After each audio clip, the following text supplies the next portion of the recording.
to the next time we can meet. So first we'll start with Surah Al-Fatiha.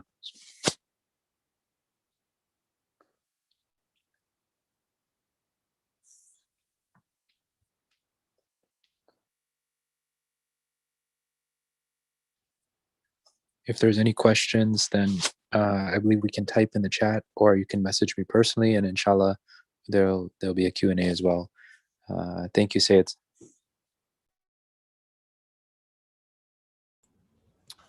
Thank you, Mahdi. May Allah bless you, inshallah. Let's begin, please. أعوذ بالله من الشيطان الرجيم. بسم الله الرحمن الرحيم. الحمد لله رب العالمين وبه نستعين وهو خير ناصر ومعين وصلى الله على سيدنا محمد وآله الطاهرين اللهم صل على محمد وآل محمد وعجل فرجهم وأهل بيته الطيبين الطاهرين المعصومين المظلومين لا سيما بقية الله في الأرضين ولعن الله وأعداهم أجمعين إلى يوم الدين. أما بعد. Assalamu alaikum wa rahmatullahi wa barakatuh. First of all, let me send my Mubarak and Tabrik to all of you, to the Imam of our time, the Rahbar of the Ummah, the Maraji, and to my beloved sisters and brothers there in the Detroit community, and really in other communities that are joining us tonight, as it is the Shab of the Waladat ba Sa'adat of Amir al-Mu'mineen, Ali ibn Abi Talib, alayhi salatu wassalam. May Allah subhanahu wa ta'ala bless you, and may He include you amongst the Shi'as of Imam Ali, and continue to shower you all and your family and your children and your parents and your siblings with the love of Ali Muhammad, inshallah. I wanted to mention one tradition from the Holy Prophet to really kind of summarize the fadilat and the greatness of Amir al-Mu'mineen, and then we'll get to our content. And it's one that I've been sharing all week long in my various programs that I've been having, and I have one right after this one as well. And so it's one that really caught my eye. The Prophet says that to avoid the Shi'as from doing with Ali what the Christians did with Jesus Christ, Allah subhanahu wa ta'ala made the birth of Ali unforgettable, historic, monumental. What does that mean? What did the Christians do with Prophet Jesus alayhi salam? Well, they told themselves that this is a man who is a great man, and he was no doubt a great man. In Islam, of course, he's one of the 5 greatest prophets. But his greatness could not have resulted in him being a creation of God. So they couldn't quite figure out what to do. So they gave him divinity. Either they made him the Son of God, or they made him 1/3 of God. In the process now, of course, because they couldn't understand the greatness of this human being, they simply took him outside the realm of creation. The Holy Prophet says that the fadilat, the distinction, the greatness of Ali was so grand, is so great, that the fear was that the Shi'as of Ali would do that to him what they did with Prophet Jesus. Meaning what? Meaning that when they saw how this man lived his life, meaning Imam Ali, they saw his greatness. Here's a man who on the battlefield was ruthless, relentless, there to achieve a goal, shedding blood, watching others shed someone else's blood. After a while, the X amount of wars that he took place in, that stuff hardens your hearts. That stuff changes your focus. But the same Ali who was relentless on the battlefield is the same Ali who was crying like an infant child on the musalla and the prayer mat in the middle of the night for Allah. The same Ali who had scars from battles of the enemies is the same Ali who had scars on his back from carrying the bags and bags of food when he would feed the orphans and the widows. These antithetical components that he had inside of him, and all of them geared towards God, maybe perhaps that's why Imam Sadiq would say Amir al-Mu'mineen, or he would say al-Sirat al-Mustaqim, Amir al-Mu'mineen. He would say that, he would not say that, Amir al-Mu'mineen was on Sirat al-Mustaqim. He would say that Amir al-Mu'mineen is Sirat al-Mustaqim. If you want a criteria, if you want a ma'yar, if you want a litmus test to see if what I'm doing is for God and God alone, use Ali as that litmus test. So this is no ordinary Eid, no ordinary night. Of course, we would love to have it in our centers, decorations on the walls, and us now decked out in our clothing and comparing outfits, and eating all sorts of food and listening to the praise of the Ahlul Bayt through poetry. But it is what it is. Unfortunately, we are in a virtual world right now. And so maybe you can make it a point that tomorrow, you bring a cake home, maybe some balloons home, maybe some small gifts for your children. Remind them that tomorrow is a grand celebration for us. May Allah subhanahu wa ta'ala bless you all. May Allah continue now to give you this thirst for knowledge and make you into a better person, such that you are successful in this world and the hereafter, inshallah. This is our last discussion of the 4 on the idea of selflessness and empathy. I am thankful, first of all, to the Zainabiyya Center and the Ala Ajal group in Detroit for, first of all, giving me this platform for the past 4 Wednesdays, and I am thankful for their professionalism and their punctuality, and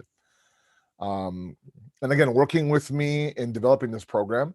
The attempt now, since the past 4 Wednesdays, has been to look at this concept and this idea of selflessness and empathy.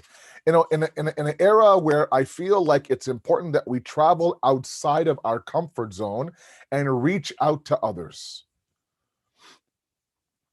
There are people who have been, gravely affected by this pandemic. Now we are approaching a year in terms of lockdown and our centers opening and closing. And again, not sure what Zainabiyya has done for the past 11, 12 months, but in our center here local in Toronto, I think we opened up for the first 10 days of Muharram, and that was about it. After that, the numbers skyrocketed here in locally in Toronto, and then we shut everything down. It hasn't reopened yet. Now, numbers are lower, of course, as is the case in the US, but still there's no sign of any sort of normalcy. So now I think about the elders, I think about those who have mental health issues, I think about our single parents out there, our single moms out there who sometimes rely on the centers now to teach their children, or to at least take their children somewhere in terms of their values and their culture and their religion, their community, because they're too busy just trying to make sure that the mortgage is paid and the fridge is full.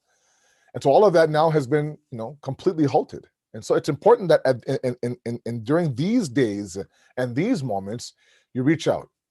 You make sure you don't allow others to kind of slip into a null or sink into their quicksand, or enter into their darkness. So we looked at everything from what it means to serve God, the idea of a think first approach and not a solution first approach. And as I promised you today, and let me go ahead and share my screen now.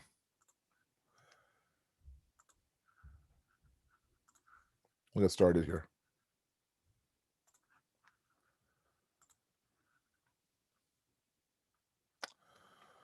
Let's remove this for a second here. Yeah, so we've now reached our 4th and final session, and as I promised, where I was building towards was this last discussion, which I think is probably the most important one. Yes, I'm asking all of you to perhaps help out others, reach out for others. But ultimately, we can't separate the effect that it has on us, right? We've all been affected by this pandemic. We've all been affected by, the unknown. Literally, it's a day by day. Sometimes I get invited by centers in America and the US, and and they want to kind of be a little bit, proactive and getting me to confirm, let's say, to come down to their respective community, I don't know, 6 months from now, a year from now, 2 years from now. And literally it's on hold. It's a day by day. And I can't commit unless I know what's happening in terms of the pandemic. Flying across the ocean to Europe, let's say, for example, it's just right now, I don't know, what to do. So, a lot of it has been affected. Everyone has been affected by this pandemic. So it's bound to have an effect on your mental health and my mental health as well. And sometimes I don't know if we make the connection between helping others is really helping ourselves. Help me to help you, or, by helping you, I'm helping myself as well. So that's what I want to discuss today. Lots to talk about, lots to say, a number of things to discuss. They really should branch off into a major discussion, but I'll leave it at just simply a little bit of a indication, and we'll go from there. The first point that I always make, and those of you who follow my lectures, this is a point that I really, really, really kind of focus on sometimes, is that I think that, and I just based on my conversations, based on my personal experience, me and my own journey, I think that we were raised to believe that the more you think of yourself as a zero, the more pious you are. The more that you destroy yourself in terms of worth or value or accomplishments, or the fear of using the word me or I or mine, or attributing any success you have to yourself, even a hint of that is shirk and to be destroyed. In the process now, and I totally get why we were presented it like that. I think in the process, however, what got damaged along with our ego was our self-worth as well. So this fine barik line, as you say in Urdu, between self-worth and self-worship. Love yourself, absolutely, but not to the point where you worship yourself.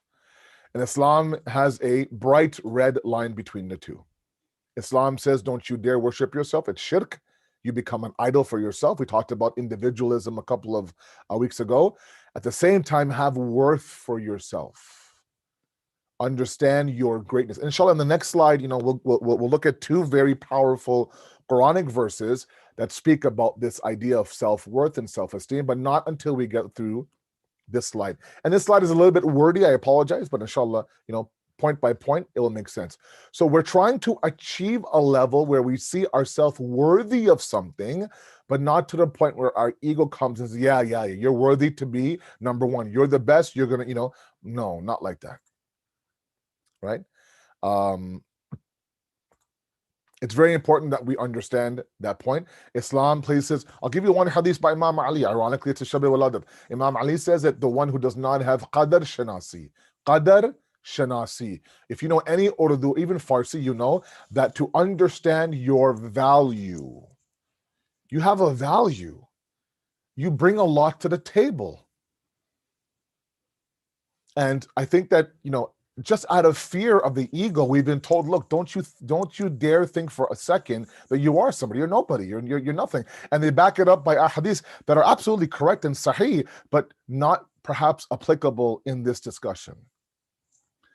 If I was talking about narcissism, if I was talking about pride, if I was talking about self-conceit, if I was talking about whatever the case may be, yes, I can give you those traditions where Imam Ali says that your beginning was a najis fluid, your end is powder in the grave, in between you're just a vessel of feces. Those kind of traditions are meant to kill the ego, not meant to kill your worth. Maybe I'm wrong. I'm sure you guys will kind of help me out in the chat, but I'm somewhere along the lines, those two got a little bit blurred and skewed. And I think everything kind of, got into one. In the process now, we don't worship ourselves, but we have zero worth for ourselves. No confidence in our abilities as a servant, as a spouse, as a parent, as a worker, as a community member, as everything. So everything now is affected, right? Islam says, no, have worth for yourself, but don't worship yourself. That's important to understand, because if we want to identify, if we want to capture the worth that we have for ourselves, then part of that is to travel outside of ourselves. Sometimes we are stuck in our own minds, guys. We're stuck in our memories. We're stuck in our, if only I did this, why would I do that? What was I thinking? How could I do this? I thought I would be different now. I'm in my mid-30s, late 30s, in my 40s. I thought I'd be, this amount of kids, this size of a home, that career, blah, blah, blah. And I look back and none of that was accomplished. So I accomplished nothing in my life. And then you think back to, if my parents supported me more, if I don't know, if I didn't get married so late in my life, if we stopped and maybe for 3-4 years, I would pause having children. Maybe, and that's all we do. We race. Our thoughts, like a bird, goes from branch to branch to branch to branch. Trying to capture that bird is impossible. The moment you even move towards it, it's gone. It just ping pongs off the sides of the walls of our head. In the meantime, preoccupies ourselves, and we end up now living within our own little cocoon, falling deeper and deeper into this abyss of, self-imposed failure, self-imposed darkness, self-confessed, pain. All these things are there. When we empathize with somebody, when we actually reach out and help somebody, we travel outside of that cocoon, if that makes sense. We actually say pause to our inner self, say, look, it's not about me right now. I'm going to go and help this brother or this sister out. Okay. Now, what that does, it sounds a little bit odd, is that you end up separating yourself, from your thoughts, from your analysis, from all those ping pong ideas in your mind, and you end up now, a portion of your mind, you ends up now focusing on the person you decided to help. Remember last week's discussion, a listen first approach. A listen first approach, not a solution first approach. Not that I got this, I know exactly what you need. You need 1, 2, 3. No, you have no idea who I am, how I am, how I got here. I prefer you just quietly listen to me. If I want to maybe ask you for your opinion, you can give it, but don't come in swooping in with a cape saying, I got this, I know exactly what you need. Okay? So when you empathize with somebody, you see yourself as someone outside of you. That's huge. If we want to break this mold of our own anxiety, our own stress, we need to separate ourselves from those factors. Okay? And we can do that. I remember my my teacher in Qom made a very profound point to me that requires a lot of explanation, but I'll leave it with you to kind of ponder on it by yourself. He had asked us as a class, do you ever wonder how the Prophet of Allah would pray salat? We thought that was an odd question. We're like, what do you mean by that? He said, well, fine, he's reciting the surahs and he's standing there, he's doing ruku, sujood, fine. But then in tashahud, he bears witness to himself. Right? He says, وَأَشْهَدُ أَنَّ مُحَمَّدًا عَبْدُهُ وَرَسُولُهُ اللَّهُمَّ صَلِّ عَلَى مُحَمَّدٍ. He himself, I am Muhammad, I bear witness that I am the Prophet. How is that possible that you're sitting there? And it was a little bit of an odd question, but one that we're like, yeah, is he bear witnessing that he himself is a prophet? Is there a need for that? His sheer existence as the prophet of God is enough of a witness. He has to verbalize it. And that's when he told us that, look, we have dimensions of ourselves that we can separate from each other. Literally now, take this encompassing thing and break it into pieces, right? All of us have various hats that we wear, right? We have the parent hat. When we have the parent hat on, we don't have the spouse hat on, right? We have the spouse hat on, we don't have the parent hat. We don't, right? And all these things are there. And we're able to kind of, separate into pieces, and then kind of bring everything back together again.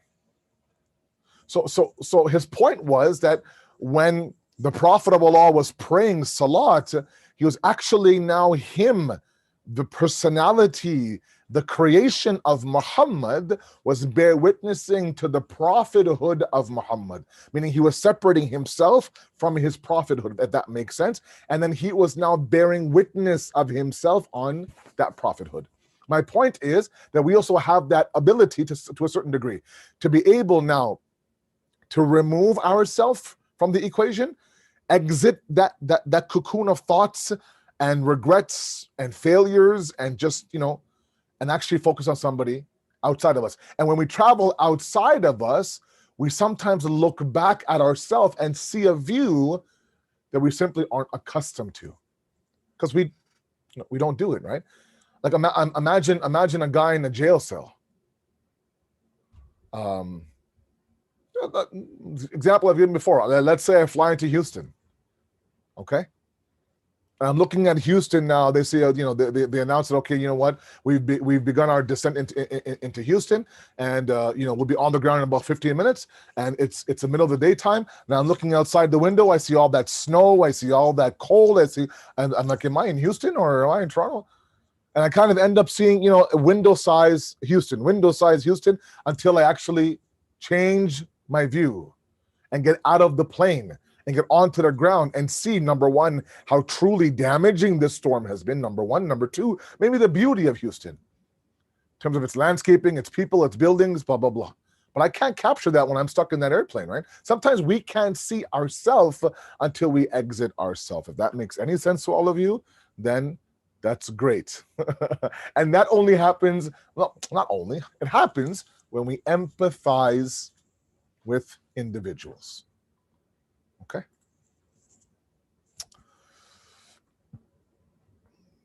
Yes, inshallah. Yes. I like how Sister Farhana sold me on Houston through food. Tell me the centers are nice, the people are great, the shopping is great. No, she went right to food. Allahu Akbar. Okay, point number 3. I'm only kidding. If you're telling me about halal food, Sister Farhana, I live in Toronto. Toronto is the capital of halal food. Like, you got Houston has good food, I get it, but this city I live in is the king of halal food. We even have Dearborn beet. I'm sorry, my Dearborners. We even have Dearborn beet. Dearborn has food, but doesn't have a good variety of food. It has, 1,000 shawarma places, a couple of sub places, maybe a few burger places, but we have like halal, like Mongolian food. We have halal Malaysian food. We have halal, like, I don't know, Caribbean food, right? Those kind of things. Anyways, let's move on. Point number 3. Empathy makes you realize that you are not alone. Huge. When you begin now to understand the issues that other people are dealing with, and not in a selfish way, mind you, you sometimes understand, wait a second, first of all, I'm not alone, right? It's refreshing. Again, we're not trying to celebrate through someone else's misery. But sometimes, as parents, let's say, there's a lot of you who are parents right now. I have 3 kids, as I mentioned all the time, and we always talk about, can we do more? Can we do more? Can we do more? Sure, we can. And then you just, sometimes you see people on social media, oh, I did this craft with my kids. I built the Haram of Imam Ali with Lego. I'm like, oh my God, I can barely build like a tower of like 2 inches with my son. How do you build the Haram of Imam Ali? Taking pictures and Waladat Mubarak, and you're like, whoa, we don't do enough with our kids. And you think, oh my goodness, like they built the Ark of Noah with like popsicle sticks. I'm like, holy smokes, how are you doing this right now? Like, I would have to eat a lot of popsicles just to get the sticks to begin with. And it's just like you and then you feel like such a horrible parent until you speak to other parents. You think, you know what? If I could feed my kids, keep them alive that day, bathe them once in a while, get them into bed at a reasonable time, ooh, that's a big day for me. And you think, you know what? I'm the exact same way. And now all of a sudden, you don't seem like you're the world's worst parents, because there are at least 2 or 3 other parents that are going through the exact same thing you're going through. When we sit there and we listen, then we realize that, first of all, everything I've gone through in the past 5-10 years, this person is right now going through as well. Or we stop and think, wow, I would never think that she or he was going through this much turmoil. I would never think it, because they never show it. They're always in control. They're always on top of their game. They're always, they're always glowing. They always have this smile on their face, and you realize that that's just the nature of this world and this dunya. It's not biased. Struggles hits everybody, from the atheist to the God-fearing, from the male to the female, from the young and to the old. And you only realize that when you reach out and you begin to empathize with others. Then you think, you know what, I'm not alone in my problems and issues. Or maybe, you know what, I'm still in a better spot than most people. And again, I'm not asking anyone to relish in someone else's misery, no, but it does, for a moment now, to stop and think, okay, it is relative sometimes. What I'm going through would be a gift for some people. Meanwhile, I can't sleep at night, right? That only happens when we reach out to others and we kind of realize that everyone has their own journey to go through. right? I've said this story several times that, I lost my father, marhum, when I was in my late 20s, at a time in my life where I was so confused and I needed him so badly, and him and I just got close, really close. And then, we were best friends. It's cliche, but legit, my father and I were best friends, and he left this world. And I remember my funeral. I remember the funeral of my father, and it was packed, and I was devastated. And then the main hall's door opened, and in walked this 12-year-old kid. And he lost his father 2 years before my father passed away.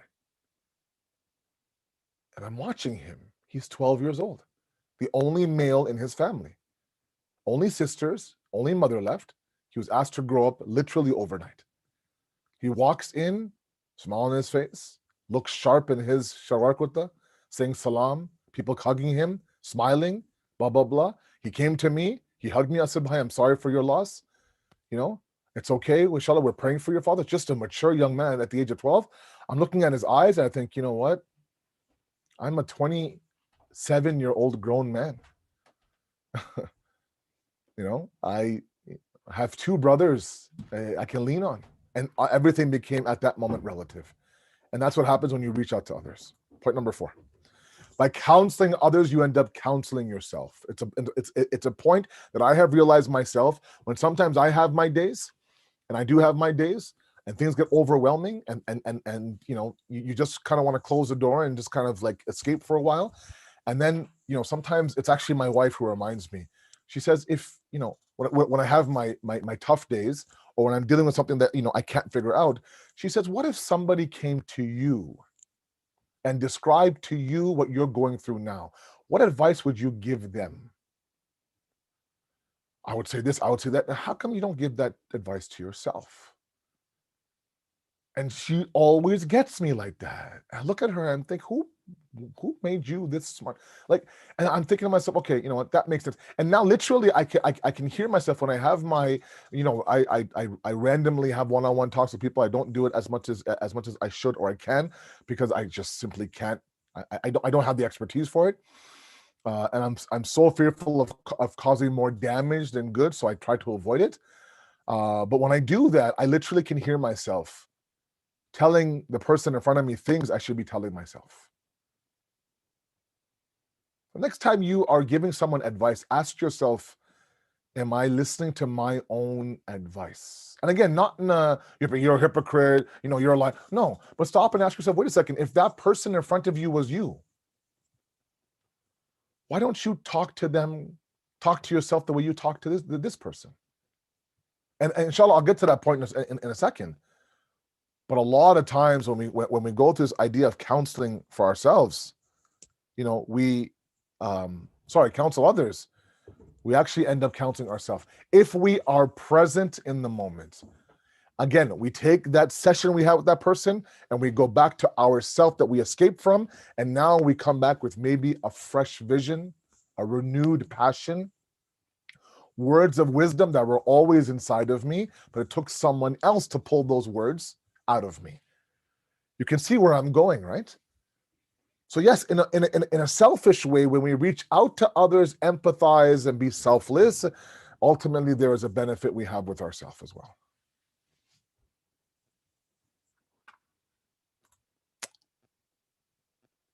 The 2 rotations of the earth, inside and out. As many of us know, the earth rotates around the sun. Okay? But it's a point I make all the time. It's one that really stuck to me when my Dars Akhlaq teacher gave me this in Qom. He said that sometimes we forget that the earth also rotates around itself as well, meaning that it itself rotates. In that state of its own self-rotation, it's rotating around the sun as well. Sometimes we think, and we stop ourselves, you know what? I have nothing to offer that person, Molana. I have no idea what I can say. I'm gonna ignore their message, ignore their email. I have no clue what's going on. I can barely keep myself afloat, let alone help somebody else out. And what we don't realize is that no one is asking you to help somebody only when you have things figured out. When will that day happen when any of us have everything figured out? We won't. It's an ongoing fluid reality that we live in. It's an ongoing dynamic state that we live in. It's fluctuating constantly. We're trying to figure things out almost on a daily basis. We are going through our own rotation. But it doesn't mean that we can't rotate around others. It doesn't mean that we can't sit there and try to work it out with others. Understand that for a moment. Sometimes what gives strength to the earth to rotate around itself is to rotate around the sun. Sometimes what gives us that himmat and that audacity to live the life of this world, of this perishing, testing, sometimes miserable world, is to rotate around somebody else. To put our arm around somebody to say, you know what, I got you. I'm here beside you. Let's do this together. And you find strength for them that you never thought you had. You find strength for them that you never thought you had.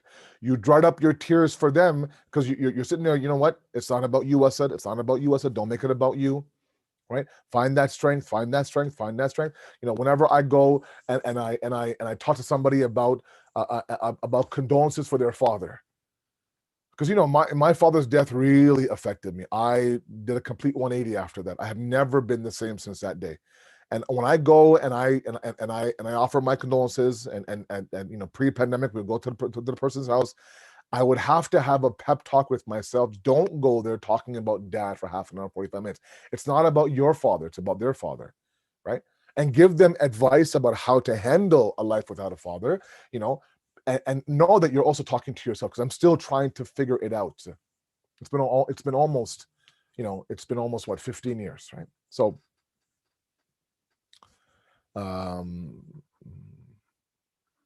yeah.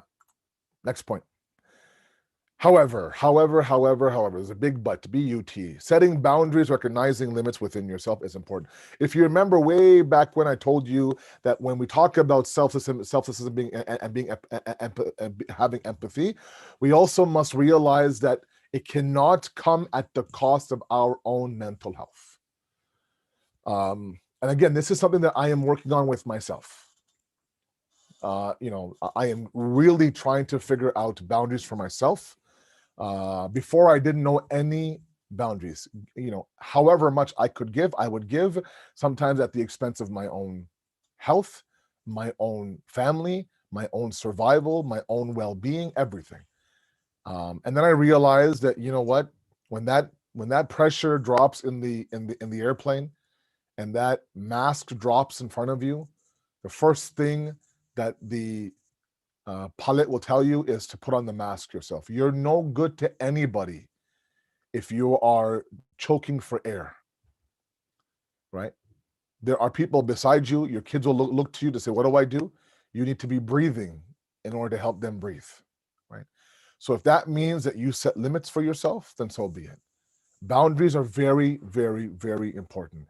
There are people who will take everything from you, not in a rude way, everything from you if you give them everything.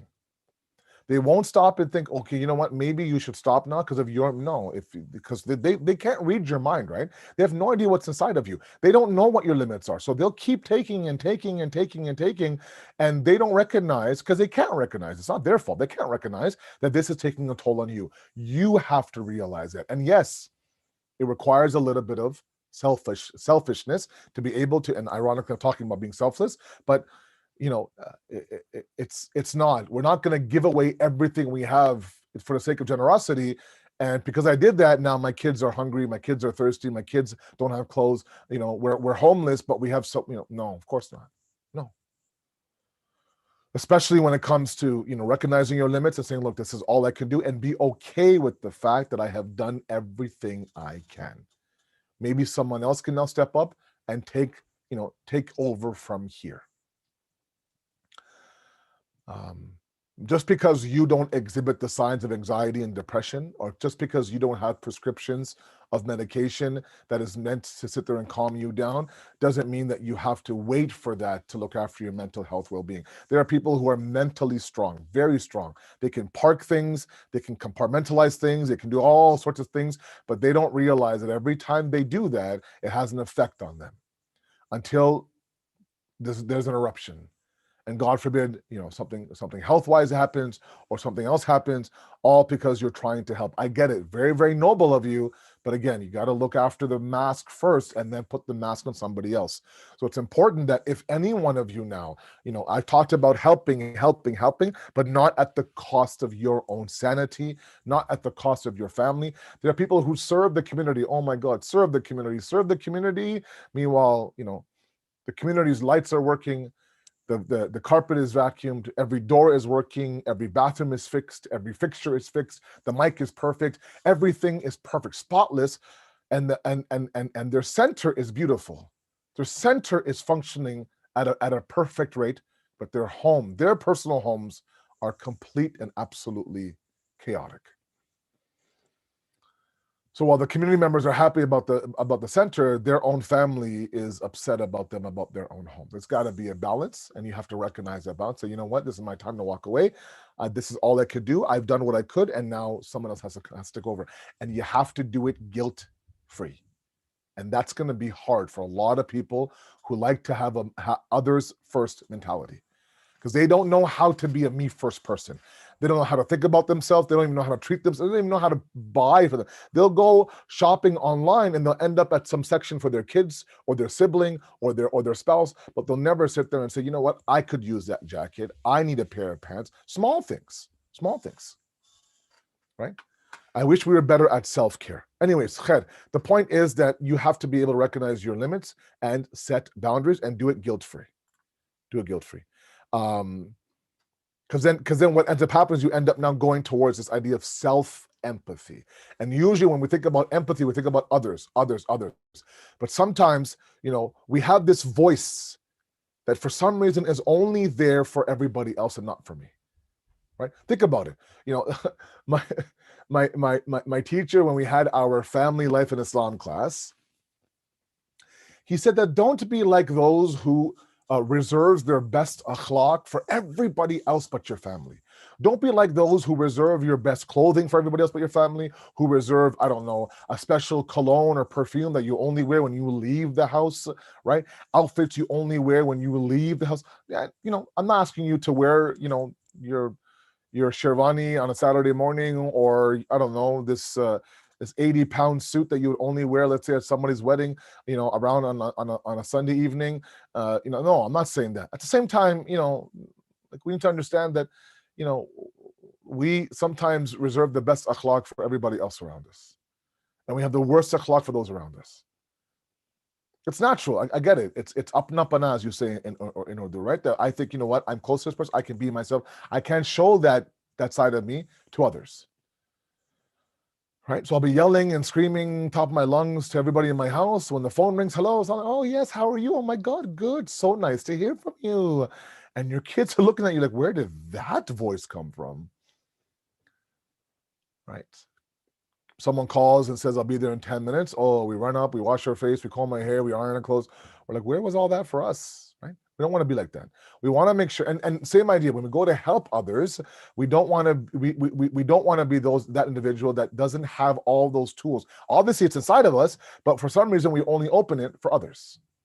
Self-empathy is as important as empathy for others is. Okay, and that requires suspended judgment and openness towards yourself. I talked about this last week. Don't judge others when you approach them. Be open-minded. And now I'm asking you to don't judge yourself. Be open-minded towards yourself. If you're going to ask the person who's asking you for help to forgive themselves, you did the best you could. Don't be hard on yourself. Move on. You're a different person. Where is all that for yourself? Why are we stuck on mistakes we made 15 years ago? Why are we still stuck on this idea? Why can't we forgive ourselves? Why can't we not judge ourselves? Why is all of that greatness for others and not for us? Are we not deserving of it? Do I think that, oh my God, no? Am I waiting for someone else to tell me that? And one thing I realize is that, once in a while, someone will check in here and there, but, a lot of times we're on our own in this world. Even sometimes our spouse can't understand the deep-rooted pain and issues that I have when it comes to myself. I have a tough enough time recognizing it. Forget anybody else. But it doesn't mean you can't have self-empathy. It doesn't mean that you are allowed to judge yourself, drag yourself through mud, tell yourself that you're not worthy or anything, not forgive yourself, just be stuck on the fact that, what, my teacher was right, my parents were right, I'm going to end up being nothing, look at me, blah, blah, blah, this and that. Everyone, I feel like life is just whizzing right by me. I'm stuck in this one spot for the past 10 years. You would never say that to anybody who would call you and say, look, I need a friend right now. You would never use those words. Then why don't you use those words when it comes to yourself? Those are things that we have to recognize. Self-empathy is very, very important. It's crucial. Okay. A few more points. So that was my first slide, 2 verses of the Quran, and then inshallah, any questions you may have. We're talking about the idea of self-worth, self-esteem. So I found these 2 verses that I liked. This is one of the verses I use a lot in my lectures. Surah Fussilat, verse number 30. Fussilat, I believe, is the 41st chapter of the Quran. Look at what Allah is saying. He said, look, if you are someone, إِنَّ الَّذِينَ قَالُوا رَبُّنَا اللَّهُ ثُمَّ اسْتَقَامُوا, if you're somebody who claims and says verbally that our Lord is Allah. We all say that verbally. And we do istiqamats. We don't bend, we don't break, we don't apologize. We continue straight up on the path. We don't allow the circumstances around me to dictate to me what my iman is. I don't like someone else to tell me how pretty I am, how accepted I am, how faithful I am, how talented I am. No, I am exactly where I am. I won't allow anyone to come and infiltrate my confidence in my deen. If that happens, Allah says, تَتَنَزَّلُ عَلَيْهِمُ الْمَلَائِكَةِ. Look at God now. If you do this, I will send angels to you, number 1.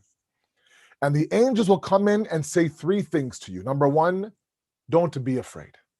Number 2, don't grieve. Number 3, there's Jannat waiting for you. Now, this verse tells me that God says, if you can do these things for you, for yourself now, not for me, for yourself, then you have now reached a level where now you're worthy of the angels to come down on you. When we think about angels descending from the heavens, we think about wahi, right? Revelation on the Holy Prophet. We think about Imam Zamana on the nights of Qadr, right? That, Tanazzulul Malaika, Ruhu, that they come down on Surah Qadr, on the night of Qadr. We never think that, how could it be that I'm worthy of such an esteemed honor to have these angels descend onto me? God says yes. And the angels will sit there and tell you, you have to become fearless.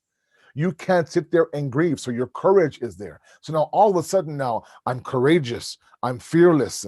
I can handle everything. I'm persevering. I'm patient. I'm strong. And on top of that, I have success waiting for me in the hereafter. All of that is قَالُوا رَبُّنَا اللَّهُ ثُمَّ اسْتَقَامُوا. That I say, yes, my Lord is Allah, and I don't leave from where I am. So many of you sit there and tell me, Molana Asad, I don't understand. I don't do this. I don't do that. I don't see, I don't see the reward for it. I don't. Otherwise, I see people who don't care about their faith on social media. They post whatever they want to post, and they look like they're having a grand old time. When will it be? My time. When will I get mine? Where is all this sacrifice going?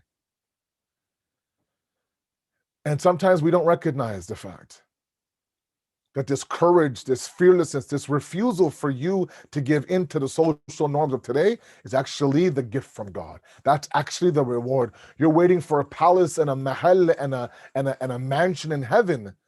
Meanwhile, God is giving you all the tools now to avoid going into the depths of hell. That's self-worth. That's self-esteem through the lens of your Lord. It's one thing where others sit there and say, yeah, you're worthy, you're amazing. It's one thing where God tells you you have worth and you have esteem. Now he says, my angels will deliver to you this courage and fearlessness. When everyone else sells out their soul for today's social norms, you stand where you are. You're firm. You do istiqamat. It's a beautiful verse, one that's very profound. Last verse, then the questions are open. And this is a very famous one. Flat out, God says, I have given you karamat. I've honored you. وَلَقَدْ كَرَمْنَا بَنِي آدَمَ. Every human being I've honored. I've taken them from the land and from the sea, meaning this travel. You can literally in 12 hours now be from here to the next part of the world. I've given you risk, not any risk. وَرَزَقْنَاهُمْ مِنَ الطَّيِّبَاتِ, from the pure. From the pure. And then finally he says this, most beautiful of this verse is near the end. وَفَضَّلْنَاهُمْ عَلَى كَثِيرٍ مِمَّا خَلَقْنَا تَفْضِيلًا. That I have now made you distinct and excellent over everything else that's excellent in their respective field. Meaning what? If you look at the greatest of animals, the greatest of flowers, the greatest of angels, the greatest of that existence, all of the greats of the greats of the greats are on one level. I've made you afdal over that. وَفَضَّلْنَاهُمْ عَلَى كَثِيرًا. Over the majority of them, you have this fadilah, this distinction. You have this excellency over them that no one else does. I've made you my best creation. The classic example is you take $100 bill and you crumple it up and you fold it. You can even rip a corner off. You stomp it, there's mud on it, you walk all over it, you pick it up. Has the value changed? No, it has not changed. You go to the store and they'll accept that bill and they'll still have the value. It's not like it's $98. No, it's still $100. Same idea. This dunya will sit there and stomp on you and stain you and crumple you and wrinkle you and maybe even cut off a little bit of you, where you think a part of me is dead, but the value God put inside of you is still the exact same way. You're still وَلَقَدْ كَرَّمْنَا بَنِي آدَمَ. If God's saying this is your worth, why? It's like you going to the cashier saying, look, I have this bill, but it's actually probably worth $89. Say, no, sir, it's actually worth $100. No, it's not worth $100. I know it's a disgusting bill. It's gone through so much. If you can value it at $89.90, she's like, sir, I'll give you the full value of the bill. And she's like God's saying you are still my, even at your lowest point, at rock bottom, you're my greatest creation. Why are we telling ourselves otherwise? We've convinced ourselves, no, not me. All these verses say they're for other people, not for me. No, Baba, they're for you. They're for you. They're for you. Listen to it. Tonight is a very beautiful night. Night of dua, night of hope. A lot of you are struggling. A lot of us are struggling. This is the night now for us to understand. These are verses that have been revealed not just for our Prophet, for you and I, not just for the Jahil Arabs of 1400 years ago. No, for 2021 today. For my people in Houston, for my people in New Jersey, for my Detroit peeps, for my people in the Carolinas, for my people in Canada, wherever you're from, all of this is for you. Embrace it, take it, ask Allah now. Help me, help others. Let me find my value. If it means I have to go and help others, then so be it. Reach out to others. Help them in their darkness and see how your own darkness fades. Is that not selfish, Sayyid? Is that not insincere, Sayyid? I'm helping someone to kind of help. No, you recognize the process. You recognize the process that actually now, it's a win-win for everybody involved. It is. Have some self-value. Know that if God has placed it inside of your heart to help others, he sees something inside of you that's worthy enough to help others. You have the strength now to handle your own journey and also help someone else in their journey. Like, embrace that message from God. It's a clear message. We're saying, no, I know myself. God be like, bro, I'm telling you, man, this is how it is. Ya Allah. Anyways, that is our session for today. Let me go ahead and stop my share, inshallah. And anybody has any questions, I am all All ears, inshallah. I can't see the chat. Let me open the chat. Salawat ala Muhammad wa ala Muhammad. Allahumma salli ala Muhammad wa ala Muhammad wa ajil farajahum. Sayyid, thank you so much for those reminders. And I do have a question that was sent to me as anonymously. This person is asking that they're sending their salam, and then they're saying that please give us some pointers on how to deal with adult children who are stubborn in not changing their ways. Yeah. For example, is it okay for us to go back and act as, or go back and to life as normal, even when they repeatedly disobey you? Right. Okay. So I'm assuming this is a question, Mahdi, from the parent of that child. Yes. Okay. So it is the Shabi Waladat of Amir al-Mu'mineen. Let me humbly ask you all, if you can. I'm hoping the person who asked the question is on this call or is listening. Letter number 31 in Nahj al-Balagha is the second longest letter in Nahj al-Balagha. It is the letter that Imam Ali wrote as a will, some say, to his son Imam Mujtaba alayhi salam. It is an absolutely beautiful letter. Now, some say it was meant for Muhammad al-Hanafiya, but regardless, doesn't matter at that moment who it's for. That is a letter written by an old father on the brink of leaving this world to a son that is in his late 30s. If you do the hisab, if you count, Imam Ali was struck with Ibn Muljam's sword in the 40th of Hijri. By then, Imam Mujtaba is in his late 30s, grown man, an adult. And if you look at the way that Imam Ali now addresses Imam Mujtaba, number one. Number two is the tone he uses. Number three, the things he says to them. He says to him. It's very different when you address an 8-year-old child, and that same child is now 38 years old. Okay? But the one thing that doesn't change is the tarbiyat. Imam Ali never once stopped being a father to his children, albeit his approach has changed. Our biggest problem is that, and maybe my biggest problem is that I have to fluctuate my parenting as my child grows. So if you have given your child everything, all the tools, and you have told him, that look, this is what I like, this is what I don't like, and they, stubbornly either or just, reluctantly now don't follow you or follow you, and you believe I've made it very clear to him that I don't like this behavior, then there's not much else you can do. You're not going to discipline him, or her. You're not going to take their phone away. You're not going to ground them. You can't. I mean, they're grown adults now, right? They are now accountable for their own problems and their own journey. And if that means that you take a step back from them, then so be it. Take a little bit of a step back from them. I'm not asking you to be normal. If you don't feel like things should be normal, then don't be normal. But what I don't want any of us to ever feel is that I've done my job as a parent. That's it. Ab wo bada ho gaya, and he's older now, and no. Until your last breath, you are their mother and their father. They're not listening. That's fine. You continue now. Change your tone. Very advising tone. Very loving tone. You be very patient. Right? They will not react to this harsh authority figure anymore. They're not a 7-year-old child anymore. They will simply say, look, you are a grown man or grown woman. You can live your life the way you want to live your life. If you ask me, this is what I think you should do. If they don't, so be it. The last resort is prayer in the musalla for them. But no, we're not going to cut ties. We're not going to, at the same time, we're not going to normalize things. You do what you think is right. If you need a break from them, take a break from them. Let them feel a little bit of the pinch. It's okay. Nothing wrong with it. This is not blasphemous, right? And always understand one thing, and I've seen this with my own eyes.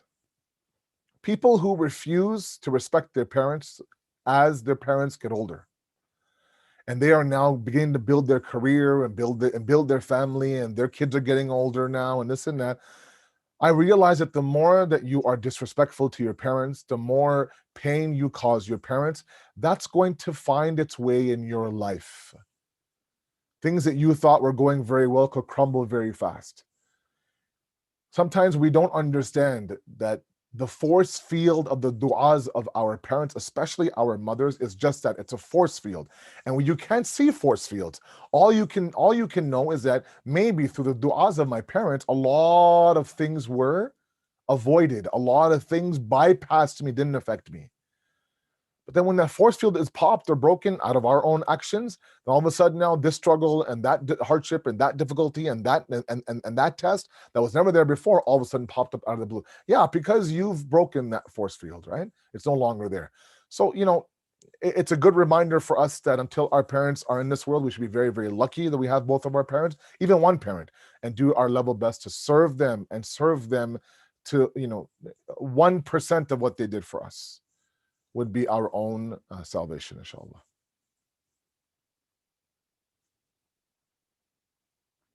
Anybody else? The floor is open right now. It's already Sayyid, yes, sir. How long would you like the session to go on for? 5 minutes more, 8:05, inshallah. I mean, if there is if there's a nice discussion, Mahdi, then we'll keep going. But if it seems like it was such an amazing presentation that everybody got everything I said. No, I wanted to chime in here.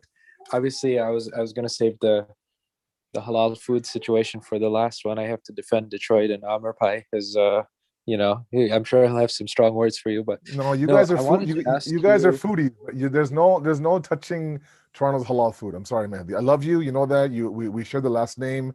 It's beautiful. we're Jafri brothers, but you can't touch the Toronto halal food, brother. Sayyid, I had a question for you because I feel like you're in the right zone where you are able to connect with the generation above and the generation below. So you're kind of right in that middle place. Mm-hmm. And now as a parent, I was born in the 80s and I feel slightly out of touch with society today. Yeah. What are some tips for parents? Like, we had the question about, an adult child having this issue. What are some practical steps to take for people who have younger children so that it doesn't reach that point, perhaps? Yeah. Good question. So a couple of things. Number one is always have alternatives ready and handy. So if you're going to close one door on them, devices, games, movies, videos, the TV, have a second door that's already open. So simply saying you can't without an alternative is going to cause a rebellious child. That's number one. So for example, you say, look, forget, can we watch this movie, or can we watch, I want to watch, everyone at school talks about this movie, and there's no way that you're going to let your 11-year-old watch that movie. So instead what you do is, look, you know what, to me, that movie is not appropriate for you. Why don't we make this into a family movie day, and let's choose a movie that we will all like. You sit there, you pop some popcorn, and you watch it on the TV, and as a family, you guys watch, because there's a lot of great movies out there for families. Or let's say, for example, they want screen time, they want to do this. You say, no screen time. Why don't we let's play board games together. Let's go outside. Let's say, for example, in Toronto now, we have a lot of snow for the past couple of days. Let's go outside and build a snowman. Let's go outside in the backyard and have a snowball fight, and have alternatives ready. Number one. Number two is listen to your children. Listen to your children. Let them know that I have a safe zone for my parents. And that starts at a very, very young age. Okay. We want to be able to create this atmosphere where the child now will come and tell us everything, from the good, the bad, and the ugly, from everything great they did to the lies they told to everything. Okay. If we can create that, where they can come to you and say, Mama, I'm sorry, or Baba, I'm sorry, I lied to you. This is what happened. And if you can accomplish that, you've done something major. Okay. Now, obviously, I'm not going to say that the kids won't hide things from you, blah, blah, blah. That's different. But we're trying to create a safe zone. So if they come to you and they tell you things, we're not going to blast. We're not going to react. We're not going to explode. We're going to sit there and calmly deal with it and let them know that, look, you can tell us everything. We won't like it. There might be repercussions, but it'll be a calm environment. Okay. Small things. They come home from school at the age of 5, at the age of 6. They come home from school. They have a long, elaborate story to tell. Put everything down and listen to their stories. React when you can. Laugh when you can. Right? Be shocked when you need to be. But in the process, you're building that trust that, you know what, the first thought that I want for them to have in their head is for them to sit there, I can't wait to tell mama and baba, whatever it is. So right when I, for example, if my wife or I pick up the kids from school, they haven't even closed the door yet. And brrr, baba this, baba that. I was like, whoa, whoa, whoa, let's put your belt on. Let's get going. It's a good half an hour drive. And then I start with the young one, then the middle one, then the eldest one. Okay, how was your day? What happened? Blah, blah, blah. He has, in the process now, what you do is you create a safe zone. So that also happens that if they get hurt at school, if somebody does something that is, inappropriate at school, if, they heard something at school, if they did something that wasn't right before you hear it from anybody else, they tell you themselves, then later on that solidifies the communication process between you and your child. And again, at a very young age, start at 4, start at 5. When they start talking, listen to them, laugh with them, cry with them, don't dismiss them, right? If they're having a rough day, and sometimes these kids have mental health moments, right? Just be with them, put everything down, cuddle with them, play with them, distract them, do a puzzle with them. Let them know that, you know what, my mom or my dad pulled me out of my rough moment. It does wonders, man. Wonders, I tell you. Yeah. Jazakallah khairan. Sayyid, there's one question here, and I don't know if it's appropriate for me to even share my experience. I don't know if how interactive this is, but just in my experience is like, if you make your entire life the focus and the center of your life Islam, then back home, I think that sometimes because of the environment, some of the things are naturally just ingrained into people. Yeah. Whereas in this environment, it's so different. I mean, I was born in the mid 80s. I'm telling you right now, this is a totally different world. I feel uncomfortable in this society, and I was born and raised here, so there's one question here from someone saying that, how do we receive the blessings of our parents? I think they're trying to say that the dua that their parents can give them blessings. How can we receive that if both of our parents are deceased? So look, there comes a time now where they're alive in this world and they send you du'as. And sometimes the question is that, how can I repay them? They've left this world. Now it's time for you to send them blessings, right? Oftentimes at somebody's funeral, or they have sometimes a majlis after 40 days or after 1 year of the anniversary. I oftentimes say that, when they were alive, whenever you wanted anything, you would say, Ammi and Baba, mom and dad, I need this, I need that, I need this. And they would do their best to, fulfill that wish of yours. Now they have left this world. That same Ammi and Baba that you were calling while they were in this world, now it's calling you when they're in that world. So, the blessings that they are going to that you're going to receive from them when they're in that world is what they left behind in terms of your teachings and your principles. Like I said, it's been almost 2 decades since my father passed away, and I hear his voice constantly in every part of my life. When I'm talking to my kids, when I'm delivering a lecture, when I'm dealing with other people, when I'm talking about visiting the sick, or I see him everywhere, and that is those are his blessings. So they're not tangible. You can't hear them. You can't but it is the legacy of the tarbiyat and the nurturing that they left behind. But what you should be thinking about, all of us, when our parents move on to their journey, is how can I now send them blessings in that world, right? It's now my time to give back to them. They're calling me from their grave saying, please do something to help me in this journey. Now it's our time to give back, inshallah. Jazakallah khairan. Thank you so much, Sayyid, for sharing your wisdom and your time with us and the lecture series.